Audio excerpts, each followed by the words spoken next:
கர்த்தருக்கு ஸ்தோத்திரம். இன்றைய வசனம் 1 கொரிந்தியர் 10:13. தேவன் உண்மையுள்ளவராயிருக்கிறார். 1 கொரிந்தியர் 10:13. தேவன் உண்மையுள்ளவராயிருக்கிறார். இன்னைக்கு கர்த்தர் உங்ககிட்ட சொல்கிற ஒரு வார்த்தை என்ன தெரியுமா? நான் உண்மை உள்ளவராக இருக்கிறேன், உங்கள் வாக்கு தத்தத்தை நான் மறக்கலைன்னு சொல்கிறார். ஆமேன்.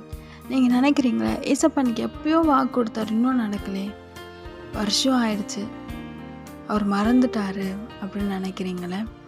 இன்றைக்கி சொல்லார், நான் வாக்குத்தத்தம் கொடுத்தேன், நான் மறக்கலை, நான் அந்த வாக்குத்தத்தில் உண்மை உள்ளவராக இருந்து நிறைவேற்றுவேன்னு சொல்கிறாரு. ஆமேன். விசுவாசிக்கிறீங்களா? உங்களை பார்த்தா சொல்கிறாரு. பல கேள்வியோடு குழப்பத்தோடு இருக்கிறீங்க. வாக்குத்தத்தை என்ன ஆச்சு, என் வாழ்க்கை எதை நோக்கி போயிட்டுருக்கு அப்படின்னு சொல்லி கேள்வியோடு இருக்கிறீங்க. இன்னைக்கு ஏசப்பா சொல்கிறாரு, நான் உண்மை உள்ளவர், பொய் சொல்ல மாட்டேன், வாக்குத்தத்தை நிறைவேற்றுவேன் சொல்கிறாரு. நான் கைவிட மாட்டேன் சொல்கிறாரு. உன்னோடு நடத்துவேன் சொல்கிறாரு. ஆமேன். காத்திருங்க, கர்த்தர் நிச்சயமாக உங்களுக்கானவைகளை செய்து உங்களை ஆசீர்வதிப்பார். ஆமேன்.